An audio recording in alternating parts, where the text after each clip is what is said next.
The internet made me ignore this watch, and I'm sure glad I didn't listen. Today I want to tell you about a watch that I almost didn't buy. Not because the specs were bad, not because the price was wrong, but because of the brand on the dial. And honestly, that says a lot more about me than it does the watch itself. As a watch community, we tend to think a lot about brand value, the history and reputation that comes associated with each brand we buy. That perceived value can carry us into making decisions about watches from some of these beloved brands, but that can also steer us clear of others. Many people will tell you to avoid specific brands because they don't carry a certain level of prestige or have great resale value. And Raymond Weil is one of those brands that we all tend to ignore. And not because they're bad. They've been making great watches since 1976, and they're actually an independent brand in a world full of big conglomerates like the Swatch Group, Richemont, and LVMH. To me, it's very cool to see that they are still independent and family owned to this day. But as far as their reputation and the online consensus, somewhere along the way, Raymond Weil got slotted right in the middle as a nothing special kind of brand. It seems like the internet just sort of left them there in that middle ground, and once you have that reputation as a brand that isn't super special, it's hard to shake it, even when your watches are legitimately good.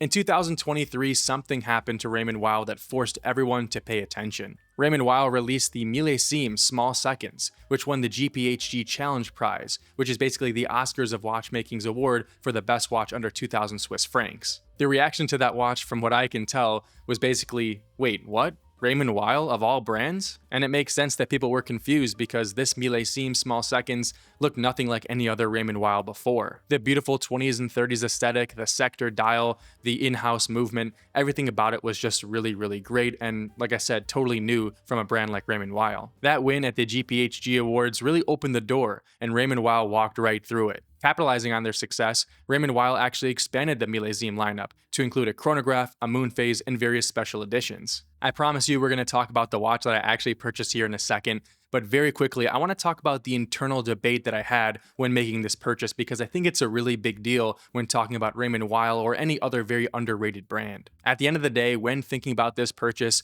I really did hesitate, and the main reason was truly that name on the dial. It's really easy to throw a couple $1,000s around when you're getting a Grand Seiko, an Omega, a Rolex, or any of these other marquee brands that we all know and love. But when you're looking at a brand like Raymond Weil that doesn't have as long of a history as those other brands and doesn't have as great of a resale value and these other factors that really do need to be taken into consideration, it becomes a bit more challenging to spend the money. I don't want to sound dramatic, but you really do have to dig deep and take aside your brand bias and the other different factors that come along with the brand association and just say, hey, do I like this watch? Do I like the way it looks? Do I like the features, the stats, the price, everything about it? And if so, I should just get it. Now, I don't fully blame the internet for giving Raymond Weil the reputation that they have today, but I do recognize that the internet is a very powerful tool. So in this video, I'm hoping to at least change that narrative a little bit. Okay, so let's actually talk about the watch that I purchased, the one that really made me get over the hump and finally purchase a Raymond Weil and take aside all of that brand bias. So as I mentioned before, the version I bought was the Moonphase, but it was actually a very specific Japanese exclusive that was limited to 100 pieces. It has the reference number 2145 STC RIH01, a bit of a mouthful. And honestly, the way I found this watch was just scrolling through Instagram, and I saw it, and I just immediately thought it was beautiful. I took a screenshot, and ever since then, I had been checking eBay and Chrono24 religiously to see if one finally popped up. Although this piece is limited, if you are a big fan of it, I definitely would recommend checking out the entire Moonphase lineup because there are very similar models to this one with similar designs. Okay, so let's take a moment to dive deeper into the exact specifications of this watch. Okay, so I do want to start by saying that the Millesime lineup does come in a couple different sizes, 35mm and 39mm, but this particular exclusive comes in at 35mm. And it really has great dimensions other than that, 42mm in lug tip to lug tip, 20mm between the lugs, and about 10mm thick. Those dimensions to me are just about perfect. I personally have a 6.5-inch wrist, which is on the smaller side, so I do not mind a 35mm watch, but even if you have a larger wrist, I think this classically sized dress watch will look great on you. And the overall finishing of this watch is where I was very pleasantly surprised. It comes in at 460,000 Japanese yen, which is about $2,800 US. And so for that price point, you would expect pretty good finishing, but I wasn't really sure what to expect. For some reason, I was really just expecting sort of mid-tier Seiko finishing, which I think is pretty decent, and so that's what I was hoping for. But honestly, it is really, really excellent, probably better than that $2,800 US price tag. Dare I even say the finishing on this watch is on par with brands like Rolex, Omega, and Breitling. Of course, with this being a dressier piece, it only has 50 meters of water resistance, but I can't really knock the watch too hard for that because, again, It is a dress your piece, so I didn't really expect much more than that. This watch has a box-shaped sapphire crystal covering the front and a sapphire crystal covering the beautiful movement in the back. The movement housed inside of this watch is the Raymond Weil in-house caliber RW4280, which is basically a Sellita caliber, the SW280-1, with a moonphase functionality added in. So to be honest with you, this is definitely one of those fake in-house movements where they take a pre-existing movement and add or change something and then call it their own in-house caliber. But at the same time, there's nothing really wrong with that. If anything, the fact that it's a Sellita movement means it'll be easier to service and part availability will be a non-issue. And at this price point of under $3,000, I think this movement is totally appropriate, and the fact that it's well decorated is a nice bonus here as well. This movement beats at 4 Hz and has a 41-hour power reserve. Again, nothing super special here, but we'll definitely take it. And of course, the key to this particular watch and this movement is the moonphase complication.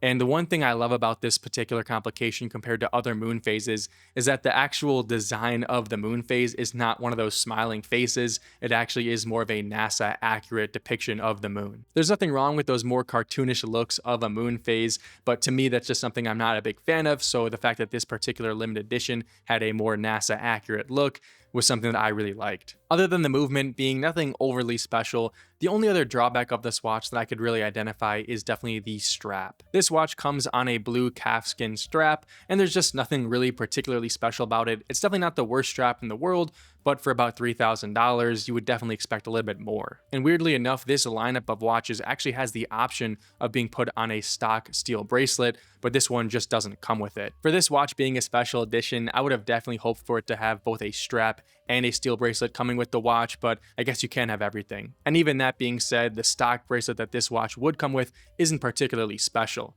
It doesn't have any on-the-fly adjustment, it has a standard butterfly clasp, the links are changed with pins and collars and not screws, so yeah, nothing super special. And I actually went ahead and asked Raymond Weil how much it would cost to get the bracelet separately, and it's about $400, so to me, definitely not worth it, and I will not be making that purchase. But honestly, all the specifications aside, the main reason why you buy a watch like this, in my opinion, is just the looks. It looks so stunning. Like I said, as soon as I saw this watch on Instagram, I had to buy it. I mean, really, it's kind of crazy how quickly I made up my mind as soon as I saw it. It seems like sector dials, and even more so sector dial moon phases, are very rare, and if you like the way this watch looks, then this is probably the one to get because there's not many others like it. And I'm just so happy to see everything Raymond Weil is doing so well these days. Of course, other than this lineup which we discussed today, they also have the Toccata, which is basically their version of a Patek Philippe Ellipse, and they have a new integrated sport watch called the Art Collection. To me, Raymond Weil is really following in the footsteps of a brand like Longines, where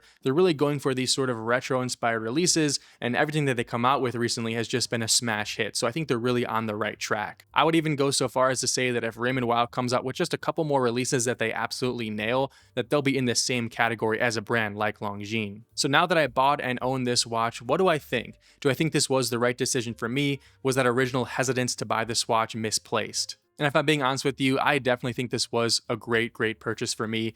Like I said, I was definitely hesitant to buy it at first, and even once I got it right away, I was definitely thinking about the other pieces I maybe could have purchased from some of the other bigger brands out there, but once I had it on my wrist for about a week, I realized that this was definitely the right watch for me. And as a quick aside, I actually bought this watch to celebrate my upcoming 25th birthday, and I thought it was a pretty big milestone, so I wanted to have a watch to celebrate it.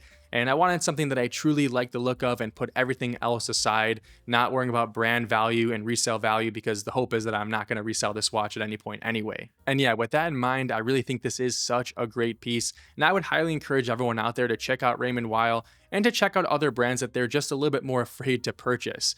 Not everyone has that same feeling I have about hesitancy towards buying smaller or lesser known brands. I'm sure a lot of you guys out there in the comments are going to say that that mindset is very silly. But if you're someone that is like me, I would encourage you to really step out of your comfort zone a little bit. Or at the very least, I found that to be very rewarding for myself. As I mentioned before, the internet is a very powerful tool, as we all know, and it has a way of sort of aggregating the most popular opinions about certain brands. And Raymond Weil to me is one of those brands that sort of just built up their reputation as sort of a mid-tier random brand, and it was hard to shake that, but I really think they're doing a lot to change that reputation these days. And let me know in the comment section down below what you think about this Raymond Weil Millesime Moonphase. Would you consider this watch? Do you like it? And more importantly, are there any other watches or brands that you feel like you've sort of hesitated on buying because of the internet's reputation that they've sort of created for it? But that's pretty much it. So if you enjoyed this video, I would greatly appreciate it if you can give this video a like and subscribe to the channel, and I'll catch you guys in the next one. Thank you.